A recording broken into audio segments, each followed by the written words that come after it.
नमस्कार। वक्त special report का मैं हूं आपके साथ आशीष। मोदी सरकार ने संसद का विशेष सत्र बुलाया है।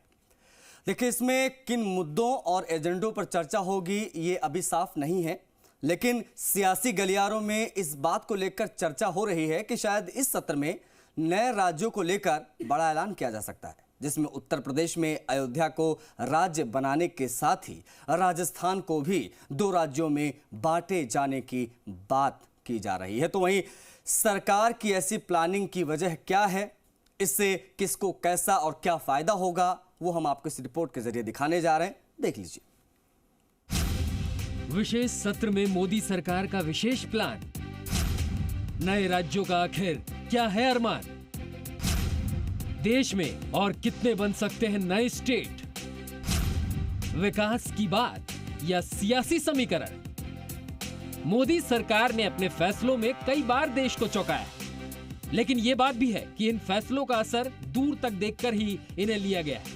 अब जब देश के 5 राज्यों में चुनाव बेहद करीब है, चुनावी माहौल बन चुका है, साथ ही 2024 के लोकसभा चुनाव की तैयारियां भी तेज हो गई है, तो क्या बीजेपी ने उससे पहले एक और बड़ी तैयारी कर ली है?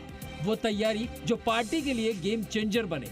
कुछ ऐसी ही चर्चा इन दिनों सियासी गलियारों में तेज हो गई है। जब से मोदी सरकार ने संसद का विशेष सत्र बुलाया, ये कहानी और गहरी होती जा रही है। G20 के जरिए मोदी सरकार ने देश दुनिया को बड़ा संदेश दिया है। अब जब विपक्षी एकता को रोज नई धार दी जा रही है, तो मोदी सरकार ने भी तैयारी बड़ी कर ली है। इस बात के बड़े संकेत मिल रहे हैं। क्या लोकसभा चुनाव से पहले बनेगा अयोध्या नया राज्य? क्या महाराष्ट्र, यूपी और राजस्थान में बनेंगे नए राज्य? आखिर नए राज्यों पर क्या है तैयारी? नए राज्य बनने से किसको नफा, किसको नुकसान? कहानी यह है कि संसद के विशेष सत्र से पहले महाराष्ट्र, उत्तर प्रदेश और राजस्थान में नए राज्य बनाए जाने की चर्चाएं जोरों पर है।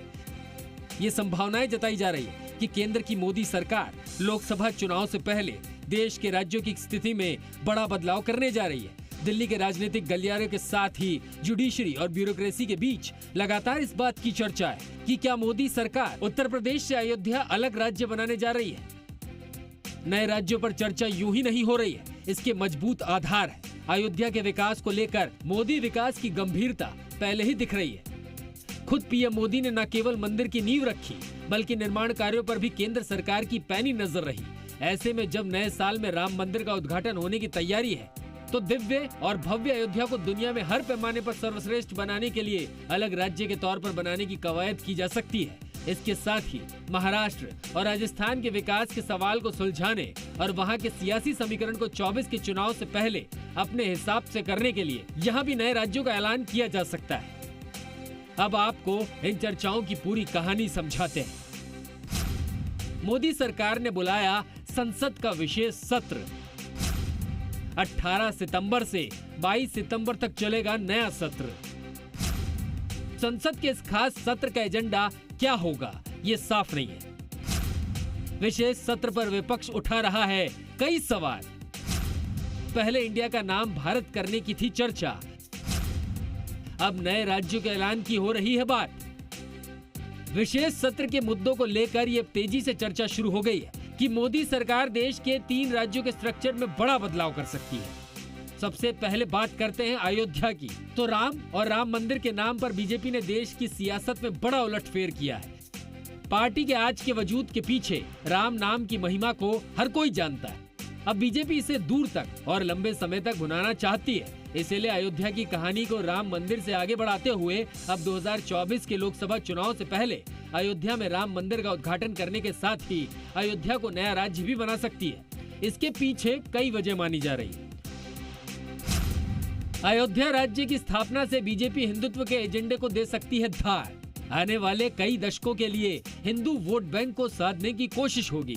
अयोध्या के नए राज्य के ऐलान से मोदी के प्रति आकर्षण देश में कई गुना बढ़ सकता है।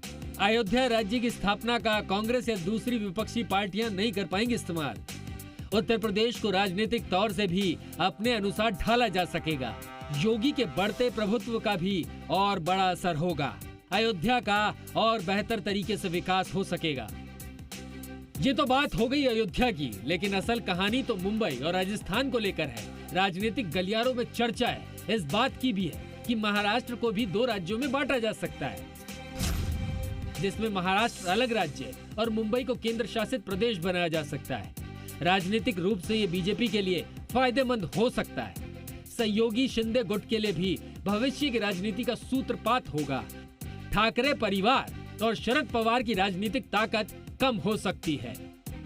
महाराष्ट्र प्रदेश कांग्रेस अध्यक्ष नाना पटोले ने भी इस मामले में सोमवार को बयान भी दिया है कि संसद के आगामी विशेष सत्र का एजेंडा मुंबई राज्य को अलग कर उसे केंद्र शासित प्रदेश घोषित करना है।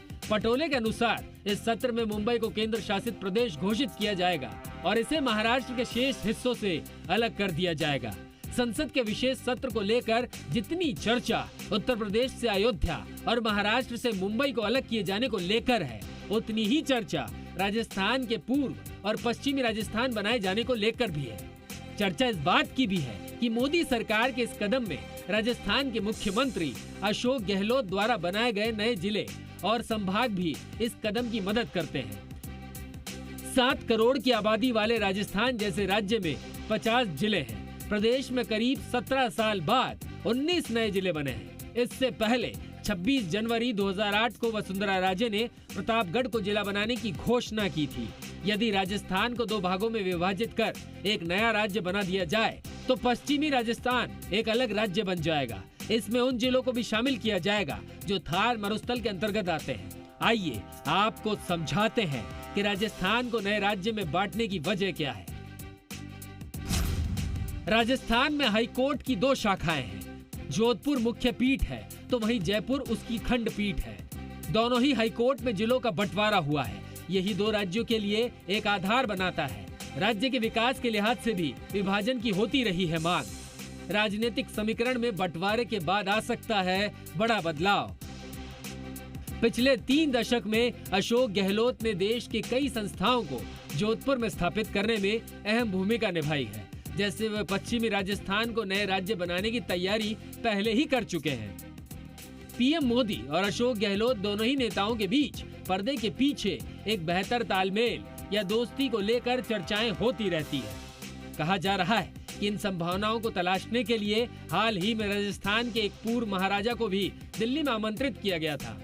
ये यात्रा बेहद गुप्त रखी गई थी। राजनीतिक रूप से भी राजस्थान का पूर्व और पश्चिमी भागों में करना न केवल वर्तमान बीजेपी के लिए बेहद संभावनाएं पैदा करता है, बल्कि राजस्थान की कांग्रेस के 2 गुटों में भी गहलोत गुट का वर्चस्व बढ़ा देता है। बहरहाल संसद के इस विशेष सत्र में मात्र 4 दिन का समय रह गया है।